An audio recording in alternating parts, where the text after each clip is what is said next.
Support for this SuperSoul conversation comes from Sleep Number. 9 out of 10 couples prefer a different mattress firmness. And with a Sleep Number bed, you can choose your ideal firmness on each side of the bed, so it's just right for both of you. It's so comfortable. You can actually feel how it contours to your neck, shoulders, back, and hips, and for more proper spinal alignment. Better yet, the new Sleep Number beds are smart. There's even an adjustment for snoring. Does your bed do that? Sleep Number Queen mattresses start at only $899.99, but right now, during the spring clearance event, save up to $600 on their most popular beds. There are more than 550 Sleep Number stores. Visit sleepnumber.com/supersoul to find the store near you. Support for this SuperSoul conversation comes from Spice Islands. Not all spices are created equal, but because Spice Islands' mission is to help everyday cooks create dishes with extraordinary flavor, they take extra steps in creating their premium quality spices, like buying many of them whole from around the world and milling them in-house to release their flavors shortly before bottling. For more spice tips and recipes, visit spiceislands.com/supersoul. And while you're there, print a coupon to try Spice Islands for yourself and taste the difference premium makes. I'm Oprah Winfrey. Welcome to SuperSoul Conversations, the podcast. I believe that one of the most valuable gifts you can give yourself is time. Taking time to be more fully present. Your journey to become more inspired and connected to the deeper world around us starts right now. Yara, Shahidi! Whoa! Hello, lovely girl. Hello, lovely girl. Wow! Hi, everybody. Get your love on for Yara. It's so much pressure to be you at this moment, I think. Do you? Yeah. I'm feeling it. You are being heralded, rightfully so, as this great spokeswoman, person, humanitarian for your generation. And I just ran across recently an old speech I had done when I was about your age, about 16 or 17, and it was entitled, What Young People Want Today. I was talking about something crazy like the generation gap between parents, but what I realized when I was looking at that, I really didn't know what young people want today. And it's really hard when everybody expects you to. Do you feel that? Quite honestly, well, first and foremost, I'm honored to be here. Thank you. Sitting Thank you for across saying from yes. you.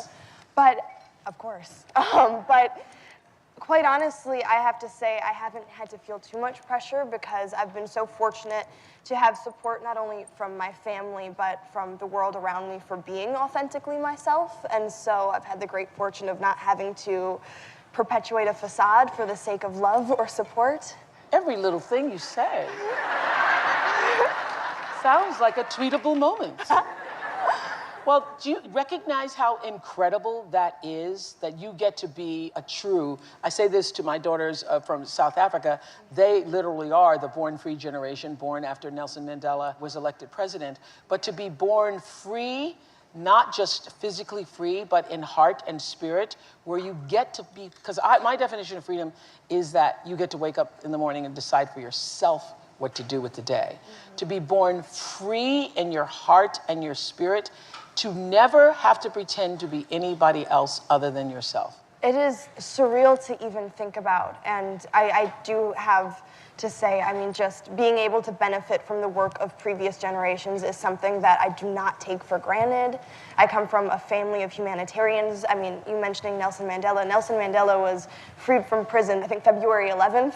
Yep. And I celebrate that because I was born February 10th, and even though the years don't line up, there's still a semblance of symbolism behind that. And I mean, I have to agree with your definition of freedom, and I think it continuously changes given our socio-political landscape, from the freedom to breathe and the freedom to have space and to be able to accept that freedom and have that freedom at this age is something that our generation, I'm pretty sure, is fairly aware of and isn't taking for granted. Well, I think for so long, not just your generation, because you're Generation Z. Yes.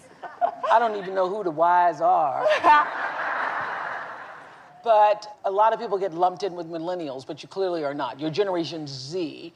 But you know, the millennials, I think, have been labeled, I think, many times unfairly as being this sort of me generation, when in fact, I think that this generation is probably more woke than a lot of previous generations have been, and are certainly aware of what they need to do to step into the moment. Quite honestly, I think it is a matter of access, though. Millennials and Gen Z, we've had, again, the great fortune of an incredible amount of access at such a young age, whether it's social media, whether it's just in general the digital age of being able to watch people who inspire us, being able to watch you, being able to watch all of these people and absorb wisdom now, in which it doesn't matter where you are in the world, to be able to learn these lessons at such a young age. And so there is a general awareness, and I think this administration has put extra pressure on my generation in particular, who felt as though they had time to grow into their political awareness, to really speed up, because we understand that the policies that are being implemented not only are a detriment to all of the work that's been done before us, but really will affect us as young adults. Well, do you think that, I think it's interesting that you say this generation has put pressure on, because has this political moment that we're in right now has put pressure on this generation, or has it just lit a fire? Has it allowed you to be more lit?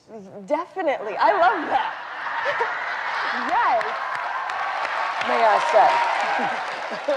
Definitely. I mean, I think being such a history nerd and being somebody who is fascinated with the civil rights movement, fascinated with the women's movements, and really any major movement, it is these moments of, I guess, terror in which we are so unsure of our future that I think does light a fire under everybody. Interesting you say you're fascinated by the civil rights movement. What fascinated you? What fascinated me, I mean, first and foremost, my own family's involvement. Right. My papa, my mother's father, was involved in the civil rights movement. He's an educator, but also he was a Black Panther. And so I have a family. My family is here, actually, supporting me. This is very cool. Oh, I see you guys. Fam. Hello, hello, hello. Hi.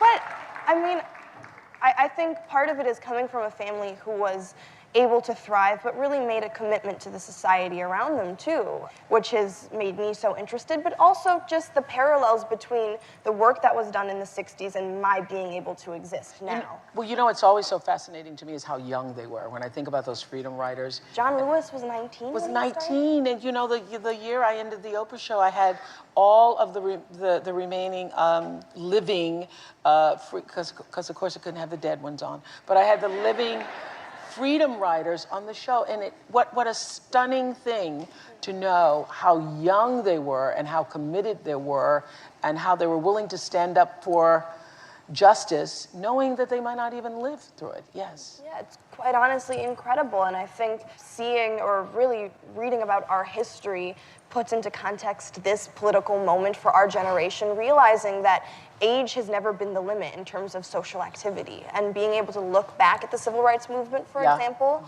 and see that it does not matter how old you are to be engaged, and if anything, it is so important to make it our mission, especially if we have the privilege to do so, to be socially aware and to help our global community. Okay, so what are the issues that you are most passionate about? Most passionate about? It's really hard to pinpoint. I think first and foremost, I guess I would have to say the one thing that I feel like I'm continuously speaking about is just our underlying humanity, being half Black and half Iranian, and very proud of being both. I think being a Here part you of... call yourself a child of the world. Yes, if I can be so presumptuous, I would.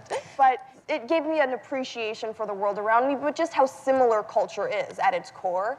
And so I think so many of the problems that arise from today are by these arbitrary borders that we put up, these arbitrary distinctions we make between people. And so many of our issues, whether it is economic, whether it is discrimination that has been integrated into these systems, stems from somebody deciding that a difference is worth making a political, I guess, statement. I go back to the Reconstruction era and thinking about how we were, as Black people, integrated into a system that did not include us. They just put us into a system without making actual adjustments to say, how can we be inclusive? And it's something that we are bearing the effects of even right now.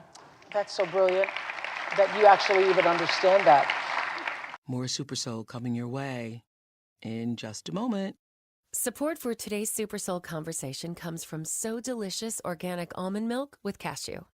There's an almond milk out there that granola is dying to spoon with. An almond milk that gets spicy avocado toast all hot and bothered. An almond milk that cookies everywhere can't wait to dip their chips in. Its name? So Delicious organic almond milk with cashew. Why exactly is granola so giddy for this refreshing drink? Well, for starters, it's as gluten-free as that new bakery down the street, certified vegan, and non-GMO project verified. Granola also loves that it has 7 or fewer ingredients and comes in 3 amazing flavors: vanilla, original, and unsweetened. And if that's not enough, the bottle itself is made of at least 80% plants, which is 100% awesome. One sip is all it takes to realize that nothing compares. So visit sodeliciousdairyfree.com/supersoul to learn more. Again, sodeliciousdairyfree.com/supersoul. If granola had hands, he'd visit now. You described yourself as living proof of the beauty of connectivity, because you were just talking about your father being Iranian. I know your mother is African American, American Choctaw. So you are living proof of the beauty of connectivity. What does that mean to you? I mean, it really speaks to being able to have 2 wonderful families who are, I mean, theoretically from opposite parts of the world, who understand and appreciate the beauty of And you one embrace another. both sides. Yes, definitely. I mean, I have a name, Yara Shahidi, and when you see me, you see a black girl, so you can't help but to embrace both sides. Yeah. But I think being able to come from a family that's both sides are very proud of our heritage, it made me interested in culture. I remember one Christmas I asked for a Bible when I was 4, and then the next Christmas I asked for the Quran, and then like the next Christmas it was if I could have a book of all the major cultures. Really? Yeah. And your mother said, or your father said? They both said, yes, here it is. Wow. And so how do you describe your role right now in the culture? Oh, goodness. Well, I guess I'd have to say the one thing that I'm doing, or one thing that I can point to that's happening currently, is I'm turning 18 on Saturday, and it's also... Thank you. This is my early birthday present. But I'm launching an initiative called 18 by 18, which is to increase voter turnout and youth voter turnout for first-time voters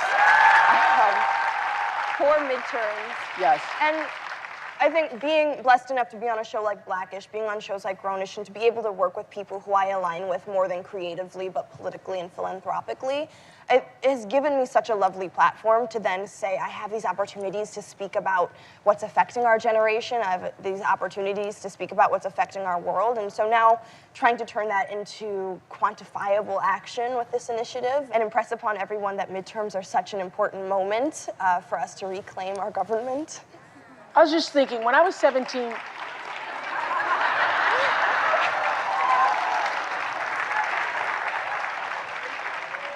I remember going to the drugstore, waiting on 17 magazine.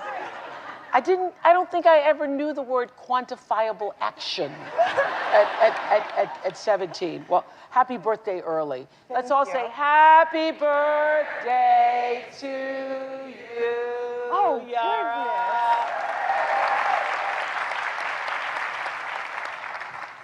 So, how has the Blackish experience informed more of who you are?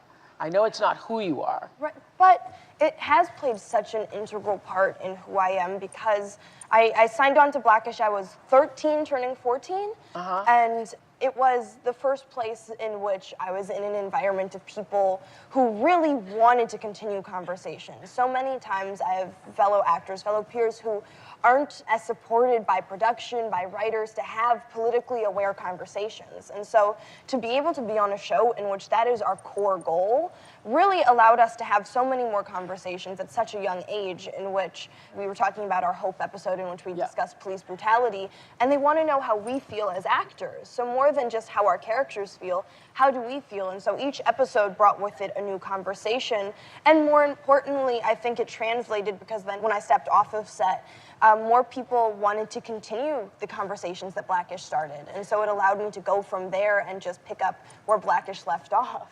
And so when Grownish came about, which Grownish just got picked up for 20 new episodes. Yes, it did.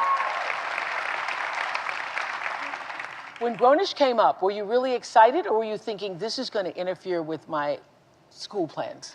It was A bit of both. So Grownish came up, and funny enough, it happened the day after I submitted my own college applications. That's when Kenya Paris had called with the idea, and he'd already called my parents a week beforehand, and they let me finish my applications in peace before calling me with the idea. And I think it was really being able to sit down with him to hear his vision that sold me.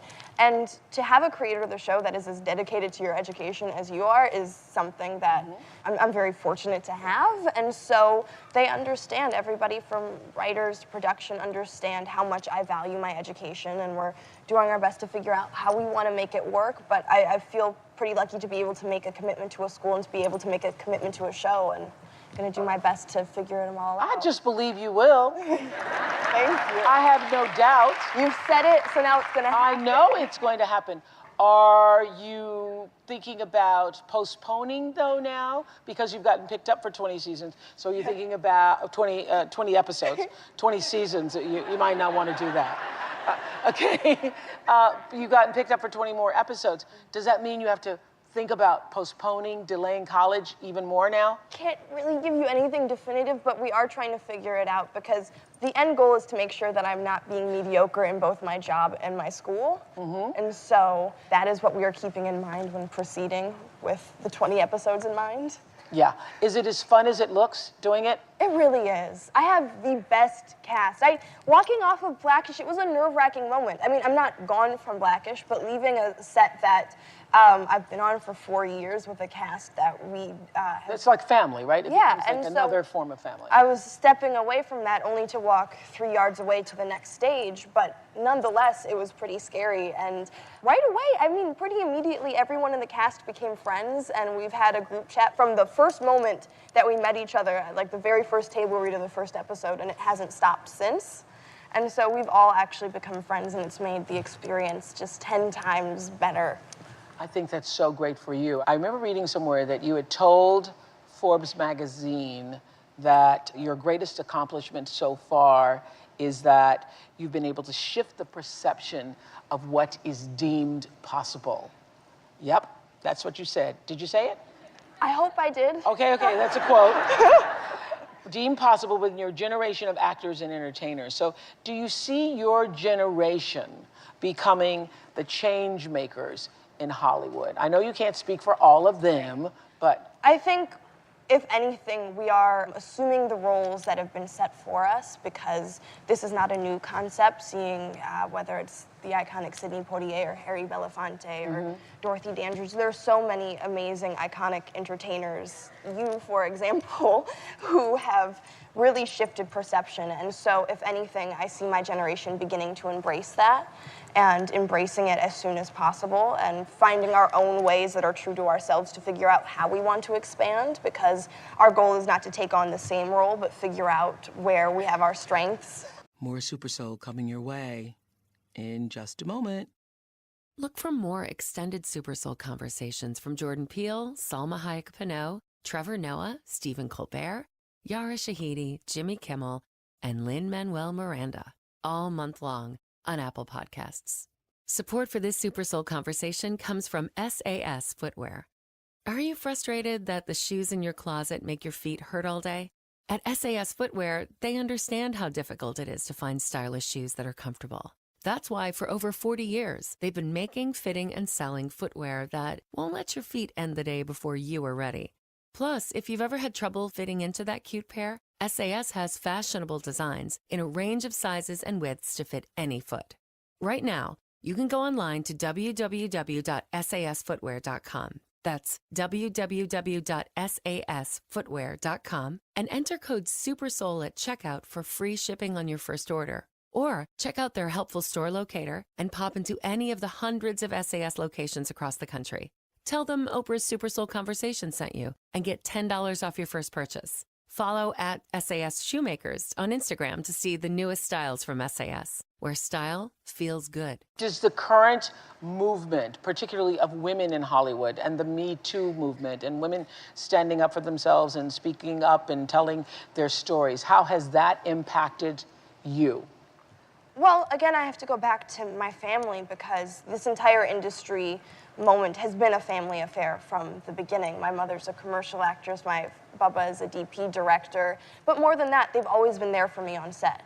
And even becoming a legal 18-year-old, there wasn't a day where they weren't there for me on set. And when my brothers are on shows, then we're all there together because we understand that this industry can be divisive and try and separate child from parent prematurely, or try and make us feel like we're adults who have to make adult decisions prematurely without having the actual power to feel empowered and say, this is what I want, this is what I desire, this is what keeps me safe. And so, being that I've been able to benefit from that, I'm really excited about these movements that are happening and how we've become increasingly aware of how we need them to be inclusive, because then people will be able to have the same experience that I've been able to have with the protection of my family, knowing that even if they don't have a family there with them, there's now a support network of women and a support network of allies who are there with them. Your relationship on set, on Blackish, with Tracy Ellis Ross, who plays your mom, so fresh, so honest. Do you have the same kind of relationship with your mom? Yes, I live right under her arm, quite honestly.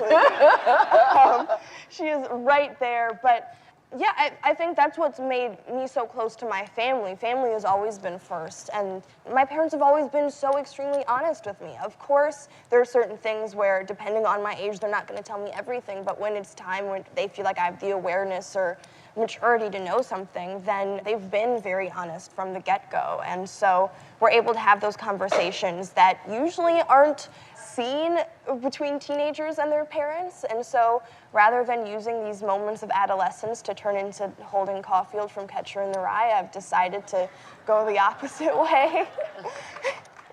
I think that's great. What can we say about this girl?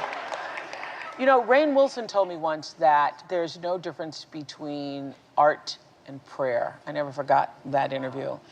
And you have said, I've heard you say, that art is synonymous with activism, and that the role of the artist is to disrupt and remold and to create. That I definitely said because I wrote it in the car on the way. You said that? Yeah. So what does that look like, to disrupt and remold and create? Well, art informs society. I think media, especially now, has become so prevalent in our world and has been our first touch point for so many experiences. Before we live it in real life, we'll see it on TV, we'll see it in the movies, we'll see it on billboards, we'll see it in magazines. And so that first touch point is so important that we make it complex and multidimensional, and so people get a full picture of what's being experienced. And I guess to use Blackish as an example, to be able to be on primetime TV as a black family, and as Kenya Barris, the creator of the show, says, an unabashedly black family. Right. Has been important because I don't know how many times we've been able to see a successful businessman right now. And what we're witnessing, I call it the renaissance of black TV and the renaissance of TV, because we have, of course, have shows in the past that have just done the same thing. But this is like activism through art. Right, and it's about making sure that we are so intentional in the stories that we tell, and that we aren't trying to perpetuate stereotypes, because that's how stereotypes become realities. When people, not only for ourselves, but for the society around us, we're now making assumptions based off what they see on TV, and now making assumptions because this is what has been perpetuated in the media. And so even with my character Zoe in particular, being a teenage girl and representing a young woman of color, it was important that what you saw was more than just her on her phone or her being self-absorbed. And that's why there were those episodes where, of course, she's gonna take a selfie, and of course she has those moments of being unabashedly self-confident, even when it wasn't deserved, but also having those moments in which you see her as the unifier of her siblings, when you see her as a child who is worried, as you see her as somebody who's coming into her own. That was something that was very intentional on behalf of myself and Kenya and the entire team. You know what's so great about that show? We get to see black people the way most of us who are black people know that we are. We get to see ourselves reflected back to us as multi-dimensional, complex people. And that's what I love. Even the... Who are also funny. Yes. Yes. I mean, I thought they were bugging our house after reading the first 3 episodes because they had taken conversations that we had had the night before, and then we'd be reading them in scripts. Really? Yes, and so to see the intergenerational aspect of Blackish, which I think is so important, but to even see how each character differs, to again go to your point of like, our blackness is not monolithic. Right. It is constantly being defined and redefined and hopefully undefined so that we can now exist in our fullness and not have our ethnicity be questioned.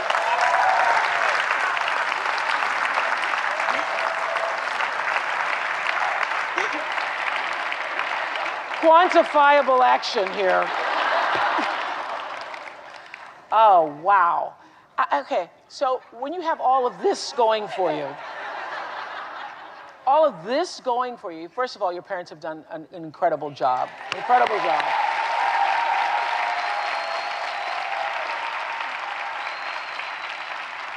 You've done some stuff right there, creating this powerful, independent woman. How do you keep yourself grounded? Well, one, you've heard the jingling of my chakra necklaces in my mic. So that's one way, for sure. But also, I think my parents have done, again, a great job of giving me my semblance of normalcy. And I guess my normal may be different than everyone else's normal, but at the same time, they've always treated me as being a kid and being a human to be most important. And it may sound counterintuitive, but the one thing that they've always said is acting is something that we do, but it's not who we are, and that we're not allowing this one role in our life, even as instrumental as it is, and even with as much time as we've dedicated to it, to define our very existence. And so I've been able to enjoy school. I remember the first movie that I auditioned for, it was Imagine That. I ended up booking it. I played Eddie Murphy's daughter, and I remember it was the first big audition process ever, and I was 7, and there were like 10 auditions, or it could be hyperbole. I was young, so it felt like a lot. And I remember halfway through, they were like, you know what? They haven't called yet, so let's go travel. And we went to travel, and we actually went to Italy, which was amazing because I was so into Renaissance art and Renaissance history that I was able to see. But Of course you were. yeah, but it's those moments of being able to, whether turn to my father. I just directed my first short film, and being able to turn to my father and have that conversation for him as a DP and a director of just like, creatively, how am I going to go into this world? But to have somebody to turn to say, I am unsure of myself, I think is something that has kept me grounded, because it's when I am fully sure of myself that you realize that there's so much that you don't know. Yeah. You're a powerful girl. You are a powerful girl. About to be 18 years old. Thank you. Happy birthday. Just amazing to talk to you.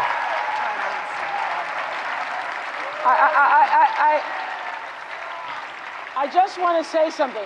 I just want to say something to you, and I'm going to pass this on to you. You don't even need it. But when I did The Color Purple, it was the thing I most wanted to do in the world. I never wanted anything and haven't wanted anything more since doing The Color Purple. And when I finished it, because it was the thing I most dreamed of, I thought, I guess everything's over now. I guess it's all done. And Quincy Jones said something to me that I want to say to you. Baby, your future's so bright, it burns my eyes. I received that.